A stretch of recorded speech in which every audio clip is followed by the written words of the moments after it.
Step-by-step guide to worm farming. Learn how to set up and look after a worm farm at home and keep Brisbane clean and green by reducing the amount of food scraps ending up in landfill.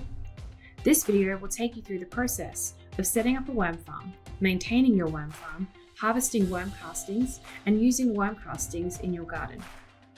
Setting up your worm farm. Worm farming is an easy way to recycle fruit and vegetable scraps that don't require a lot of space, can be done indoors, and children will love helping to feed the worms. Worm farms are easy to set up and maintain. Your worm farm should be set up in a cool, shady area with no direct sunlight. To get started, you will need newspaper or cardboard, bedding material, and compost worms. Firstly, line the tray with a few sheets of damp paper or cardboard. Then add in your bedding material such as shredded paper or cardboard or coconut fibre, which needs to be soaked in water until it looks like sawdust. This bedding material is then placed on top of the newspaper. Remember to soak these materials in water before adding to the top tray on top of the newspaper. It's time to add the worms. Compost worms are special worms that breed rapidly, love a moist, dark environment, and eat copious amounts of food. These worms can be bought online or from large hardware stores or obtained from an existing worm farm. You need about 2,000 worms to get started.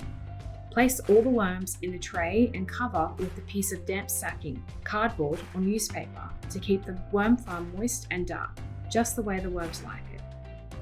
Maintaining your worm farm. Looking after your worm farm is easy.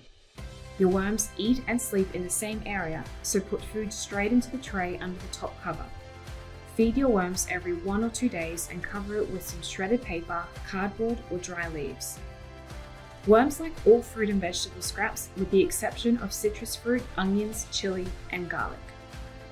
If the worm farm becomes smelly, you may have too much food or not enough dry material, such as shredded paper or cardboard. Check that there are plenty of worms in the worm farm and add more if required. Remove some of the food if required. Occasionally aerate the worm farm by stirring and adding a small amount of garden lime. If you produce a lot of food waste, you can always start a second worm farm. Once the top tray is full, it is time to place an empty tray on top. Line the top tray with wet newspaper in the same way that you did originally and place sacking or a similar cover over the top to keep it moist and cool.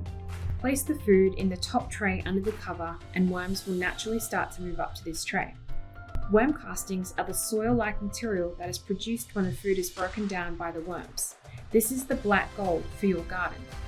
Using the worm castings.